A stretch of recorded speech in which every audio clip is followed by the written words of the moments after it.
अस्सलाम वालेकुम। तो आज की इस वीडियो में मैं आपको बताने वाला हूँ कि पर्सनल स्टेटमेंट में और स्टेटमेंट ऑफ पर्पस में क्या फ़र्क है और आपको स्टेटमेंट ऑफ पर्पस में कौन सी बातें शामिल करनी चाहिए और कौन सी बातें शामिल नहीं करनी चाहिए। तो आइए सबसे पहले जानते हैं कि पर्सनल स्टेटमेंट और स्टेटमेंट ऑफ पर्पस में क्या डिफरेंस है, क्योंकि अमेरिका में एडमिशन स्टार्ट होने वाले हैं और पर्सनल स्टेटमेंट और स्टेटमेंट ऑफ पर्पस ये दो बहुत अहम डॉक्यूमेंट हैं।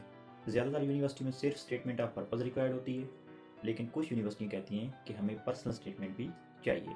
तो सबसे पहले हम बात करते हैं पर्सनल स्टेटमेंट की कि पर्सनल स्टेटमेंट क्या है।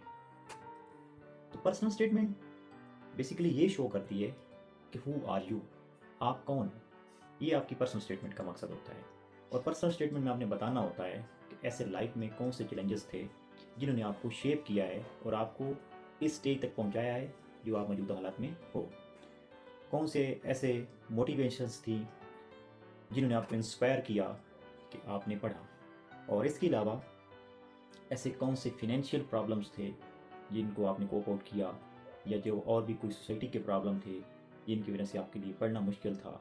और इसके अलावा आपको और लाइफ में कौन सी प्रॉब्लम आई, जैसे कि इलेक्ट्रिसिटी नहीं थी, रोड नहीं थे, आपका घर ठीक नहीं था।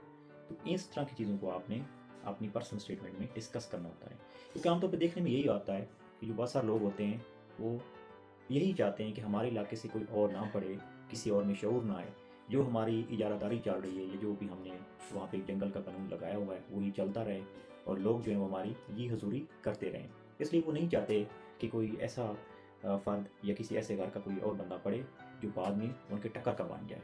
तो ये आप कहते हैं पर्सनल लाइफ के प्रॉब्लम। इसके अलावा आमतौर पे जो मिडिल क्लास के, लोअर मिडिल क्लास के स्टूडेंट्स होते हैं, उनके फिनेंशियल सर्कमस्टांसेस भी बड़े टफ होते हैं। उनके पास इतनी सहूलियात नहीं होती कि अपनी वो तमाम जो हैं ज़रूरियात पूरी कर पाएँ, तो उनको बड़ी स्ट्रगल करनी पड़ती है।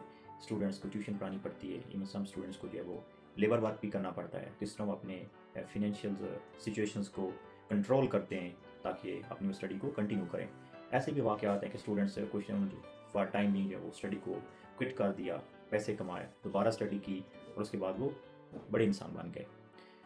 तो इन शॉर्ट, आपकी जो पर्सनल स्टेटमेंट है उसमें आपने अपना फैमिली का बैकग्राउंड बताना है कि आपका फैमिली बैकग्राउंड क्या था, आपके पेरेंट्स पढ़े हुए थे, नहीं पढ़े हुए थे, या आपकी कम्युनिटी में जो तालीम है, आला तालीम है, इसको मायूब समझा जाता था।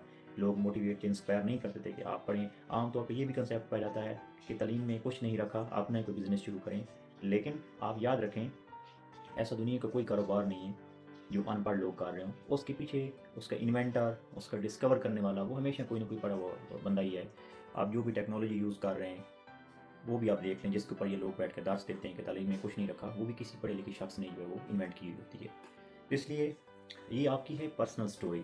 इन शॉर्ट, आपने फैमिली बैकग्राउंड बताना है। फैमिली बैकग्राउंड के बाद आपने बताना है कि आपकी पर्सनल स्ट्रगल क्या है, और at the last inspiration to pursue this field. जो आप फील्ड जिसमें आप तालीम हासिल करना चाहते हैं, आप उस फील्ड को मज़ीद क्यों जो है आगे लेके जाना चाहते हैं, इसको कहते हैं पर्सनल स्टेटमेंट। अब हम बात करते हैं स्टेटमेंट ऑफ पर्पज़ की, जो कि आपकी एकेडमिक लाइफ से रिलेटेड है। ये आपकी पर्सनल, आपकी ज़ाती ज़िंदगी से ज़रा मुख्तलिफ है, क्योंकि ये आपकी प्रोफेशनल और एकेडमिक लाइफ से रिलेटेड है। इसमें आमतौर पे ये बताया जाता है कि आपका गोल क्या है, आपका पर्सनल प्लान क्या है, उसके बाद आप इस प्रोग्राम में क्यों आगे पढ़ना चाहते हैं, या इस इदारे में आप क्यों पढ़ना चाहते हैं, आपकी रिसर्च इंटरेस्ट क्या है, इसके अलावा आपका करियर का गोल क्या है, और ये जो प्रोग्राम है वो आपके करियर के गोल को फुलफ़िल करने में कैसे आपको हेल्प आउट करता है। इसके बाद आप इस फील्ड में जिसमें आप पीएचडी करना चाहते हैं या मास्टर करना चाहते हैं, आप क्या कंट्रीब्यूशन करना चाहते हैं, ऐसा कौन सा प्रॉब्लम है जिसको आप सॉल्व करना चाहते हैं। तो ये है आपकी रिसर्च स्टेटमेंट। इन शॉर्ट, आप कह सकते हैं कि रिसर्च स्टेटमेंट में रिसर्च स्टेटमेंट जिसको हम स्टेटमेंट ऑफ पर्पस भी कहते हैं, उसमें आपने बताना है कि आपका रिसर्च इंटरेस्ट क्या है, उसके बाद आपका एकेडमिक और प्रोफेशनल गोल क्या है, आप करियर में क्या करना चाहते हैं, क्या बनना चाहते हैं, रिसर्चर बनना चाहते हैं, कोई इंडस्ट्री खोलना चाहते हैं, कोई और कोई सोशल साइंसेज के एक्सपर्ट बनना चाहते हैं, आपने वो बताना है, और आपके फ्यूचर गोल क्या हैं, और ये प्रोग्राम आपके फ्यूचर और करियर के जो गोल हैं उनको फुलफिल करने में कैसे आपको हेल्प आउट करता है। अब हम डिटेल में बात करते हैं कि आपने अपनी एसओपी स्टार्ट कैसे करनी है, ऐसे कौन से की पॉइंट्स हैं जो आपको अपनी एसओपी में लिखने चाहिए। क्योंकि मैंने बहुत सी मोर देन 50 जो एसओपी उनको रिव्यू किया है, तो मैंने एक उनमें कॉमन प्रॉब्लम जो है वो फिगर आउट किया है कि हमारे बहुत से स्टूडेंट ने अपनी एसओपी में ये लिखा होता है, when I was a child, I got the motivation when I was a kid, when I was a child, during my childhood. तो आपने अपनी एस में वही बातें लिखनी जो रियलिस्टिक हों। जब आप चाइल्डहुड में होते हैं, इवन आप मैट्रिक तक जब होते हैं, तो आप ज़िंदगी को जीना सीख रहे होते हैं। ये बिल्कुल एक गलत बात है, अनरियलिस्टिक है कि when I was a child I got inspiration. नहीं, ऐसा आपने अपनी एस को स्टार्ट नहीं करना। आपकी जो एस का फर्स्ट पैराग्राफ है ये वेरी इंपॉर्टेंट है। यहीं से अंदाज़ा होता है कि आगे आपकी एस को स्टडी करना है या नहीं करना।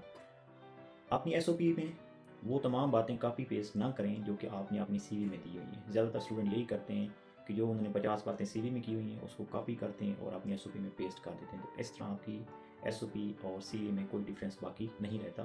तो आपने ये काम नहीं करना। तो फर्स्ट पैराग्राफ आप अपना ब्रीफ इंट्रोडक्शन करवाएं कि आप कौन हैं, अपनी डिग्री बताएं, अच्छी CGPA तो वो बता दें, अगर रिसर्च की हुई तो वो बता दें, और एक छोटी सी प्रॉब्लम स्टेटमेंट जो अपने फर्स्ट पैराग्राफ में बता दें। सेकंड पैराग्राफ है उसी को फॉलो अप अपने करना है फर्स्ट पैराग्राफ को। सेकंड पैराग्राफ ने अपनी अपनी मोटिवेशन बतानी है कि आप ये काम क्यों करना चाह रहे हैं, अपनी मोटिवेशन बताएं। मोटिवेशन के बाद बारी आएगी थर्ड पैराग्राफ की। थर्ड पैराग्राफ में सेकंड पैराग्राफ को फॉलो करते हुए आप अपना एक रफ सा आइडिया दें कि आप ये काम करना चाह रहे हैं, ठीक है। उसको थोड़ा सा ब्रीफली जो है वो 5-7 लाइन में एक्सप्लेन कर दें कि आप ये करना चाह रहे हैं। और उसके बाद जो चौथा पैराग्राफ है उसमें आपने बताना है why this university, why this programme, और इसके साथ आपने बताना है कि आप कौन से रिसर्च ग्रुप्स को जो है वो ज्वाइन करना चाहते हैं। तो यहाँ पे वाज़ेह करता चलूँ कि बहुत से स्टूडेंट होते हैं वो सिर्फ एक ही प्रोफेसर का या इवन किसी भी रिसर्च ग्रुप को मेंशन नहीं करना करते कि उन्होंने किस रिसर्च ग्रुप में या किस प्रोफेसर के साथ जो वो आगे अपनी तालीम को कंटिन्यू करना है। तो ये एक रेड फ्लैग होता है। इससे चांसेस ये होते हैं कि आपकी कोई डायरेक्शन नहीं है, आप बस रैंडमली अप्लाई कर रहे हैं। तो मेरी सजेशन यहाँ पे ये है, एक प्रोफेसर ने भी मुझे यही सजेस्ट किया था कि आप 3 से 4 रिसर्च ग्रुप को मेंशन करें कि आप इनके साथ जो है वो अपनी तालीम आगे कंटिन्यू करना चाहते हैं। क्योंकि अगर आपको एक प्रोफेसर नहीं लेता, दूसरा आप इंटरेस्टेड होगा, दूसरा नहीं तीसरा इंटरेस्टेड होगा, लेकिन उनमें भी कोई ना कोई क्लोज मैचिंग होनी चाहिए। ऐसा नहीं होना चाहिए कि एक प्रोफेसर किसी और फील्ड का है, दूसरा प्रोफेसर टोटली जो है वो उससे नई फील्ड का है, तीसरा जो है बिल्कुल उससे भी नई फील्ड का है। तो वो फिर आपकी मोटिवेशन, ये जो आपने अपना आइडिया दिया है उसके साथ वो अलाइन नहीं करेगी।